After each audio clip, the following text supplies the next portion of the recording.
ਅਗਲੀ ਖਬਰ ਦੇ ਵੱਲ ਵਧੀਏ ਸ਼ਰਮਾ ਜੀ, ਤੇ ਗੱਲ ਕਰੀਏ ਆਪਾਂ ਹਾਈ ਸਿਕਿਉਰਿਟੀ ਨੰਬਰ ਪਲੇਟ ਦੀ। ਇਹ ਪੰਜਾਬ ਦਾ ਖਜ਼ਾਨਾ ਭਰੂਗੀ ਜਾਂ ਜੇਬ ਗਰਮ ਕਰੂਗੀ? ਹਾਂ, ਇਹ ਬਿਲਕੁਲ ਪ੍ਰਵੀਨ ਜੀ, ਲਗਭਗ ਤੁਸੀਂ ਕਹਿ ਸਕਦੇ ਹੋ ਕਿ ਇਹ ਮਾਮਲਾ, ਕਿਉਂਕਿ ਪੰਜਾਬ ਦੇ ਵਿੱਚ ਹਾਈ ਸਿਕਿਉਰਿਟੀ ਨੰਬਰ ਪਲੇਟਾਂ ਲਾਉਣ ਦੀ ਸਮਾਂ ਹੱਦ ਮੁੱਕ ਗਈ ਹੈ ਜੀ ਅੱਜ। ਠੀਕ ਹੈ ਜੀ। ਪੰਜਾਬ ਦੇ ਹਿਸਾਬ ਦੇ ਨਾਲ ਅੱਜ ਮਹੀਨੇ ਦਾ ਆਖਰੀ ਦਿਨ ਹੈ, 30 ਜੂਨ ਹੈ, ਤੇ ਸਰਕਾਰ ਦੇ ਨਿਯਮਾਵਲੀ ਅਨੁਸਾਰ ਕਹਿੰਦੇ 30 ਜੂਨ ਆਖਰੀ ਦਿਨ ਸੀਗਾ ਕਿ ਜੇਕਰ ਤੁਸੀਂ ਮਤਲਬ ਕਿ high security plate number plate ਨਹੀਂ ਲਾਉਂਦੇ ਤਾਂ ਅੱਜ ਤੋਂ ਤੁਹਾਡਾ ਮਤਲਬ ਸਵੇਰ ਤੋਂ ਭਲਕੇ 1 ਤਰੀਕ ਤੋਂ 1 ਜੁਲਾਈ ਤੋਂ ਤੁਹਾਡਾ 2000 ਰੁਪਇਆ ਹਰੇਕ ਗੱਡੀ ਦਾ, ਸਕੂਟਰ ਦਾ, ਮੋਟਰਸਾਈਕਲ ਦਾ ਚਲਾਨ ਕੱਟੂਗਾ ਹਾਈ ਸਿਕਿਉਰਿਟੀ ਨੰਬਰ ਪਲੇਟ ਨਾ ਹੋਣ ਤੇ ਜੀ। ਮਤਲਬ ਤੁਸੀਂ ਰੋਜ਼ ਖਬਰਾਂ ਕਰਦੇ ਹੋ, ਜੇ ਤੁਹਾਡੇ ਕੋਲੇ ਜਾਣਕਾਰੀ ਹੋਵੇ ਕਿ ਇਦਾਂ ਦਾ ਕੋਈ ਐਲਾਨ ਹੋਇਆ ਤਾਂ ਦੱਸ ਦਿਓ ਜੀ। ਕਿੰਨੇ ਕੁ ਪੰਜਾਬ ਦੇ ਲੋਕਾਂ ਨੂੰ ਪਤਾ ਹੈ ਕਿ ਸਰਕਾਰ ਦਾ ਇਹ ਫੈਸਲਾ ਹੋਇਆ ਜੀ ਕਿ 1 ਜੁਲਾਈ ਤੋਂ ਆਹ ਨਿਯਮ ਲਾਗੂ ਹੋਊਗਾ ਜੀ, ਹੈ ਨਾ? ਕਿਹੜੇ ਪਿੰਡਾਂ 'ਚ ਢੋਲ ਵਜਾ ਕੇ ਜੀ, ਮਨਿਆਦੀ ਕਰਾ ਕੇ ਜੀ, ਕਿਹੜੇ ਗੁਰਦੁਆਰਿਆਂ 'ਚ, ਮੰਦਿਰਾਂ 'ਚ ਅਨਾਉਂਸਮੈਂਟ ਕਰਾਈ ਜੀ, ਕਿੱਥੇ ਬੋਰਡ ਲਾਏ ਜੀ, ਜਿਹੜੇ ਇੰਨੇ ਬੋਰਡ ਆਪਣੇ ਟੰਗਦੇ ਹੋ, ਹੈ ਨਾ? ਆ ਮੁੱਖ ਮੰਤਰੀ ਦੀ ਯੋਗਸ਼ਾਲਾ, ਆ ਮੁੱਖ ਮੰਤਰੀ ਦੀ ਪ੍ਰਯੋਗਸ਼ਾਲਾ, ਆ ਕਾਮ ਬੋਲਦਾ, ਆ ਬਿਜਲੀ ਮੁਫਤ, ਆ ਸਾਡੇ ਜੀ ਮਹੱਲਾ ਕਲੀਨਿਕ, ਉੱਥੇ 4 ਬੋਰਡ ਆ ਵੀ ਟੰਗ ਦਿੰਦੇ ਕਿ ਪੰਜਾਬੀਓ ਹਾਈ ਸਿਕਿਉਰਿਟੀ ਨੰਬਰ ਪਲੇਟ ਲਵਾ ਲਓ ਜੀ। ਤੇ ਇਹਦਾ ਬੋਰਡ ਕਿੱਥੇ ਹੈ ਜੀ? ਇਹਦਾ ਪ੍ਰਚਾਰ ਕਿੱਥੇ ਹੈ ਜੀ? ਇਹਦੀ ਖਬਰ ਕਿੱਥੇ ਹੈ ਜੀ?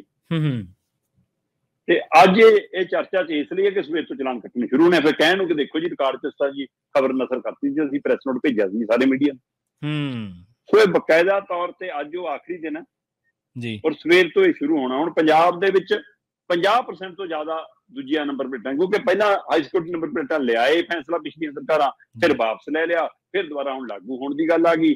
ਸੋ ਲੋਕ ਉਲਝਣ 'ਚ ਨੇ, ਲੋਕਾਂ ਨੂੰ ਪਤਾ ਹੀ ਨਹੀਂ। ਇਹ ਵੀ ਇੱਕ ਕਾਰਪੋਰੇਟ ਧੰਦਾ, ਬਹੁਤ ਬੜੀ ਮਾਰ ਪਈ ਹੈ ਇਸਨੇ, ਆਮ ਗਰੀਬ ਬੰਦੇ ਦਾ ਰੁਜ਼ਗਾਰ ਸਿੱਧਾ ਖੋਇਆ।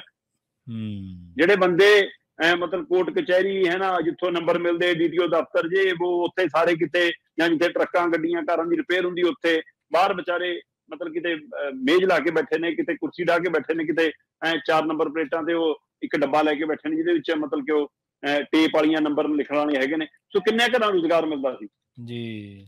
ਹੁਣ ਇੱਕ ਕੰਪਨੀ ਨੂੰ ਠੇਕਾ ਹੈ, ਉਹ ਲਗਭਗ ਇਹ ਕੰਪਨੀ ਕਈ ਸੂਬਿਆਂ ਦਾ ਠੇਕਾ ਲਈ ਬੈਠੀ ਹੈ ਇਕੱਠੀ ਉਹ। ਠੀਕ ਹੈ। ਤੇ ਉਹ ਨੰਬਰ ਪਲੇਟਾਂ ਅਜਿਹੀਆਂ ਪ੍ਰਵੀਨ ਜੀ, 3-4 ਮਹੀਨਿਆਂ ਬਾਅਦ ਉਹ ਰੰਗ ਉਤਰ ਜਾਂਦਾ, ਕਾਲਾ ਤੋਂ ਬਾਅਦ ਚਿੱਟੀ ਹੋ ਰਹਿ ਜਾਂਦੀ ਹੈ। ਚਿੱਟੀ ਨੰਬਰ ਪਲੇਟ ਤੇ ਚਿੱਟੇ ਜਿਹੇ ਅੱਖਰ ਰਹਿ ਜਾਂਦੇ ਨੇ ਉੱਭਰੇ ਹੋਏ ਬਸ।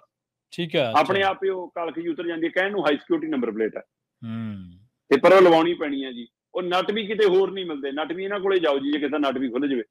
ਸੋ ਇਹ ਪੈਸਾ ਵਸੂਲੀ ਦਾ ਧੰਦਾ ਵੀ ਹੈ, ਔਰ ਹੁਣ ਜੇਬ ਗਰਮ ਕਰਨ ਦਾ ਧੰਦਾ ਇਸ ਲਈ ਬਣਨਾ ਕਿ ਅੱਜ ਜਦੋਂ ਲੋਕਾਂ ਨੂੰ ਨਹੀਂ ਪਤਾ, ਲੋਕ ਕੱਲ ਨੂੰ ਜਦੋਂ ਨਿਕਲਣਗੇ ਤਾਂ ਪੁਲਿਸ ਵਾਲਿਆਂ ਨੇ ਰੋਕ ਕੇ ਕਹਿਣਾ ਕਿ ਭਾਈ ਆ ਸਰਕਾਰੀ ਆਰਡਰ ਆ, 2000 ਦਾ ਚਲਾਨ ਆ।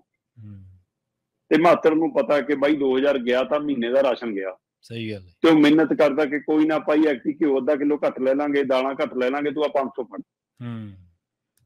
ਤੇ ਉਦੋਂ ਤੱਕ ਗੱਡੀ ਨਹੀਂ ਘਰੋਂ ਦੁਬਾਰਾ ਕੱਢੂਗਾ ਕਿ ਜਿੱਧਰ ਪੁਲਿਸ ਖੜੀ, ਉਹ ਪਹਿਲਾਂ ਪਿੱਛੇ ਦੇਖ ਕੇ ਮਤਲਬ ਕੀ ਇਹ 2-2000 ਰੁਪਏ ਦੇ ਚਲਾਨ ਕੱਟ ਕੇ ਸਰਕਾਰੀ ਖਜ਼ਾਨੇ ਚ ਆਉਣੇ ਆ ਪੈਸੇ, ਜਾਂ 500-500 ਰੁਪਏ ਦੀ ਜੇਬ ਗਰਮ ਪੁਲਿਸ ਵਾਲਿਆਂ ਦੀ ਹੋਣੀ ਜਿਹੜੇ ਨਾਕਿਆਂ ਤੇ ਖੜੇ ਹੋਣਗੇ। ਤੇ ਇਸ ਲਈ ਜੇਬ ਗਰਮ ਦਾ ਧੰਦਾ ਕਿ ਖਜ਼ਾਨਾ ਭਰਨ ਦਾ ਧੰਦਾ, ਜਾਂ ਸੱਚਮੁੱਚ ਲੋਕਾਂ ਨੂੰ ਸੁਚੇਤ ਕਰਕੇ ਤੁਸੀਂ ਕਹੋ ਕਿ ਭਾਈ ਆਪਣੇ ਪਿੰਡ 'ਚ ਤੁਹਾਡੀ ਗੱਡੀ ਹੈਗੀ ਆ, ਇੱਥੇ ਆਉਣਗੇ ਅਧਿਕਾਰੀ, ਤੁਸੀਂ ਤਾਂ ਰਾਸ਼ਨ ਘਰੇ ਪਹੁੰਚਾਉਣ ਜਾ ਰਹੇ ਸੀ, ਤੁਸੀਂ ਤਾਂ ਆਟਾ ਘਰ ਦੇਣ ਜਾ ਰਹੇ ਸੀ, ਨੰਬਰ ਲਾਉਣ ਚਲੇ ਜਾਓ ਘਰੇ ਲਾ ਦਿਓ ਨੰਬਰ ਪਲੇਟਾਂ ਕਰ। ਸੋ ਇਸ ਲਈ ਸਾਰਾ ਮਤਲਬ ਕਿ ਇੰਨੀ ਟਾਣੀ ਉਲਝੀ ਆ, ਸਮਝ ਨਹੀਂ ਆਉਂਦੀ। ਹੁਣ ਇਹ ਅੱਜ ਦੀ ਖਬਰ ਦੇ ਹਵਾਲੇ ਨਾਲ ਅੱਜ ਸਾਰੇ ਪੰਜਾਬ ਨੂੰ ਇਸ ਗੱਲ ਦਾ ਫਿਕਰ ਹੋਣਾ ਕਿ ਕੱਲ ਤੋਂ ਬਈ ਸ਼ਹਿਰ ਜਾਣਾ, ਕੱਲ ਤੋਂ ਨੌਕਰੀ ਤੇ ਜਾਣਾ, ਕੱਲ ਤੋਂ ਕਿਸੇ ਨੂੰ ਜਵਾਕ ਨੂੰ ਪੇਪਰ ਦਿਵਾਉਣ ਜਾਣਾ, ਕੋਈ ਦਵਾਈ ਬੂਟੀ ਬਜ਼ੁਰਗਾਂ ਦੀ ਲੈਣ ਜਾਣੀ, ਲੈ ਬਈ ਗਾਂ ਪੁਲਿਸ ਵਾਲੇ ਖੜੇ ਹੋਣਗੇ, ਔਰ ਹੁਣ ਵੱਧ ਨਾਕੇ ਲਾਉਣਗੇ ਕਿਉਂਕਿ ਅੱਜ ਨਵਾਂ ਆਰਡਰ ਪਤਾ ਲੱਗਿਆ।